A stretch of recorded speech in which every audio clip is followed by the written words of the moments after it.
तो हम चर्चा की ओर चलते हैं।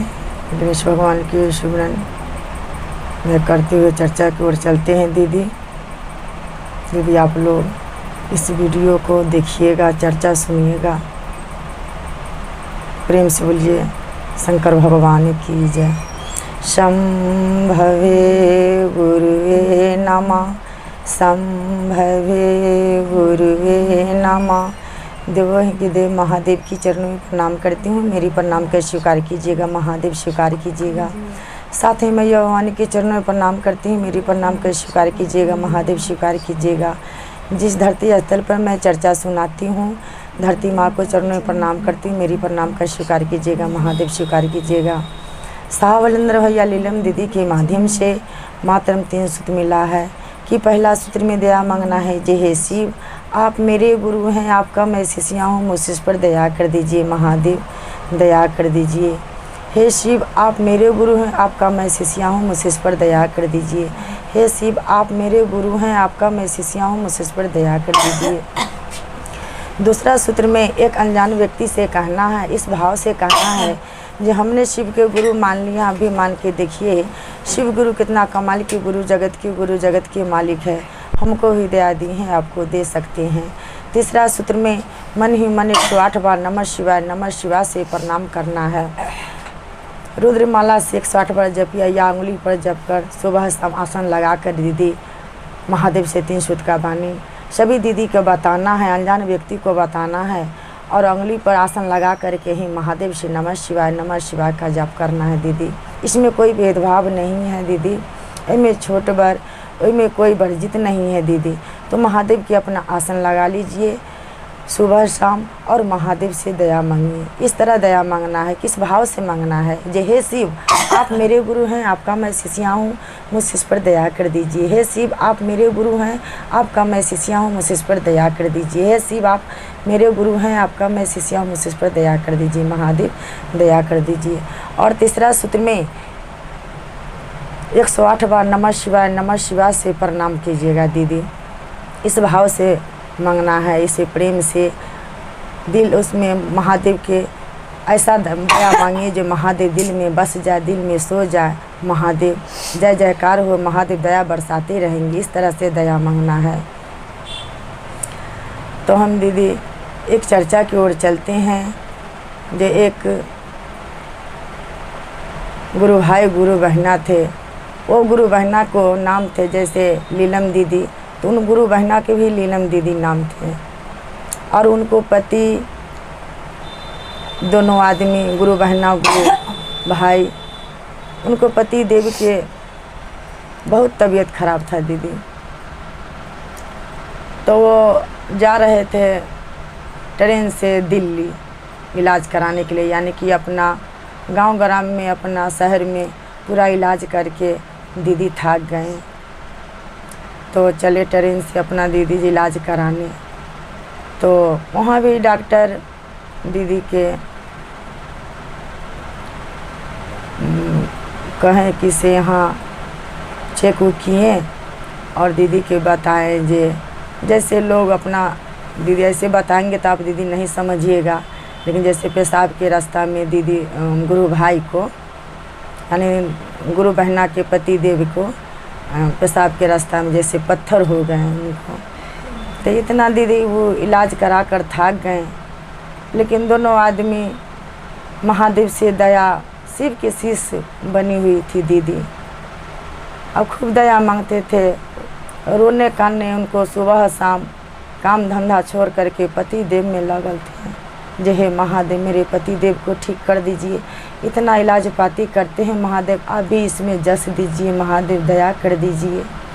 जहाँ दीदी चर्चा में जाती थी तहाँ वो अपना पति देव के लिए भेबूत लाते थे, उनको लगाते थे। जय हे महादेव, इसमें दया कर दीजिए, आप इसको हम आपको दवा समझ कर लाए हैं, इसमें दया आप ज़रूर बरसाइए महादेव। तो दीदी अपना चर्चा में जाते थे या पति देव के लिए भेबूत लाते थे या उनको लगा देते थे, लेकिन पूरा गांव ग्राम में शहर में इलाज करके दीदी रह गए, लेकिन नहीं ठीक हुआ। फिर भी महादेव की शरण दीदी नहीं छोड़े। हे महादेव, हम आप ही को सब जगह थाक कर आए हैं, आपकी शरण में हम छोड़ दिए हैं जो आप इनके देखने वाले आप ही हैं। आप जी आइए हमारे पति देव का या मार दीजिए महादेव, आप ही पर हम सौंप दिए हैं, अब इसका विचार महादेव आप ही कीजिए।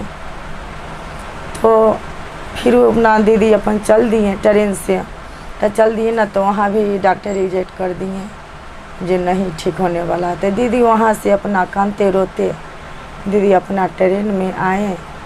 तो एक गुरु भाई अपना शिव चर्चे के बात कर रहे थे, तो उन्हीं दीदी बोले, उनको पति देव के बात अपना बताने लगे जी भैया हमारे पति देव के जैसे लोग के अपना गुरु बहना गुरु भाई एक जगह बैठते हैं तो किसी को दुख सुख दीदी बतियाने लगते, उसी तरह दीदी अपना बातचीत करने लगे एक तीसरे गुरु भाई से, जो हमारे पति देव के पेशाब के रास्ता में पत्थर हो गया था। तो महादेव के सुमर के ट्रेन में बैठल थे, अपना रो रही थी दीदी जे हे महादेव अब तो हम सब तरह से थक गई, अब अपना ही प्रसव दे लिया, अब हमारे पति के अपना ही कल्याण करे वाला आती है महादेव, दया कर दीजिए महादेव। तो गुरु भाई ना पेशाब करने के लिए गए ना, तो गुरु भाई के एक पत्थर पेशाब के रास्ता से निकल गए। तो गुरु भाई अपना पत्नी से बोले जे ऐसा मतलब पेशाब के रास्ता में निकला, तो उनको शरीर में थोड़ा सा हल्का मिजाज हुआ, शांति शरीर हुआ। अब महादेव जब दीदी के कहने जैसा बात है, दीदी खुश होकर और शिव महादेव के नाम जपने लगे, नमः शिवाय नमः शिवाय नमः शिवाय। महादेव थोड़ा सा और दया कर दीजिए, बहुत दया कर दीजिए महादेव, आप ही के ऊपर हम सौंप दिए हैं, हमारे पति देव को जिया दीजिए या मार दीजिए, आप महादेव आप ही के ऊपर सौंप दीजिए। एक पत्थर निकल गया ना, तो फिर जब थोड़ा देर ट्रेन खुल गया ना, तो फिर थोड़ा देर के बाद आगे बढ़े, तो फिर गुरु भाई के पेशाब लगे, तो फिर एगो पत्थर निकला। तो समझिए दीदी जो उनको गुरु भाई के डॉक्टर भी रिजेक्ट कर दिए वहाँ से। तो देखिए महादेव में कितना दया है, उभयभूत में कितना दया है। उभयभूत नहीं था महादेव की, बहुत महान दवा महादेव के थे। अतएव गुरु बहिना अपना सिंदूर के लिए महादेव से ही सुमरन और चर्चा विचार महादेव से दया मांगना नहीं छोड़े। ट्रेन में शिवालय से शौचालय तक दीदी अपना धर्म महादेव की नहीं छोड़े, जय महादेव।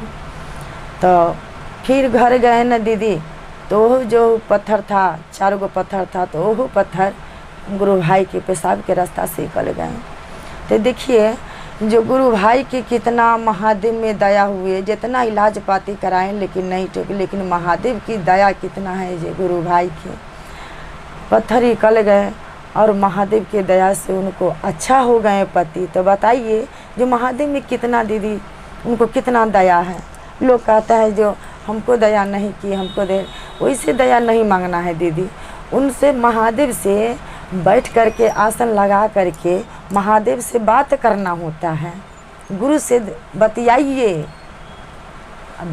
उनको, गुरु से कहिए जो महादेव आपको दया करना होगा, ऐसे न कीजिएगा, आप दया कर दीजिए, भाव से प्रेम से उनको से दया मांगना होगा। तो उनको पति के पत्थर उथर सभी निकल गया, तो उनको पति खाने पीने लगे, खाना पीना खा के अपना खुशी परिवार भी खुशी से रहने लगे। फिर डॉक्टर कर गए तो उनको जांच पड़ताल फिर हुए, तो डॉक्टर साहब कहे जी इनको कोई बीमारी अब नहीं है दीदी। तो देखिए दीदी जो महादेव से दया मांगे दीदी, तो उनको पति देव को ठीक हो गया। तो उस तरह दीदी हम आप उनसे महादेव से दया मांगिए, इस तरह अपना सब बाल बच्चा खुशी परिवार सब अच्छा रहेंगे। महादेव में बड़ा दया है। तो देखिए जो दीदी के महादेव दया किए हैं, तो हम पर भी दया क्यों न कर सकते हैं दीदी, दया करेंगे। तो इसलिए दीदी दुख में रहिए चाहे सुख में रहिए दीदी, दया महादेव को नहीं छोड़िए, महादेव की चर्चा भी नहीं छोड़िए, महादेव की बातचीत भी नहीं छोड़िए। चाहे दीदी आप जहाँ भी रहिए महादेव से दया मांगिए दीदी, आपको दया मांगने नहीं आता है, ज्ञान नहीं है, तो आप महादेव के आसन लगाकर बैठ जाइए। महादेव खुद के ही महादेव दया मांगने के ज्ञान देंगे दीदी। किसी कोई पेट से सीख कर नहीं आता है, महादेव से कहिए। महादेव खुद की आपको दया मांगने के लिए, चर्चा करने के लिए, वर विचार करने के लिए, सिखाने के लिए, सीखने के लिए महादेव खुद की ही दया देंगे। तो इस तरह दीदी जैसे गुरु भाई के महादेव दया बरसाए हैं, उसी तरह दीदी आपको भी हमको भी दया बरसाएंगे। तो इतने कहकर समाप्त है दीदी। ये दीदी भैया गुरु भैया इस चर्चा आपको अच्छा लगे तो दीदी लाइक कीजिएगा, कमेंट कीजिएगा और इसको भी उत्तर भी दीजिएगा। और इस तरह ही महादेव से दया भी दीदी मांगिएगा। जी है महादेव जैसे गुरु भाई के, गुरु बहना के सब पर दया बरसाते हैं, तो हमको भी दया बरसा दीजिए। देखिए दीदी जो कितना बड़ा बीमारी गुरु भाई के थे, लेकिन डॉक्टर नहीं ठीक है, लेकिन महादेव देखिए जो महादेव से तो डॉक्टर बड़ा कोई है ही नहीं है, तो हम क्यों नहीं महादेव से दया मांगेंगे। लेकिन धर्म में इतना ही है जो इलाज पाती भी लोग के मन में संख्या हो जाता है, तो वो भी नहीं छोड़ना चाहिए दीदी। लेकिन दया दीदी नहीं छोड़िए, देखिए आपको कितना महादेव दया बरसाएंगे। तो प्रेम से बोलिए शंकर भगवान की हर हर महादेव, दया कर दीजिए महादेव।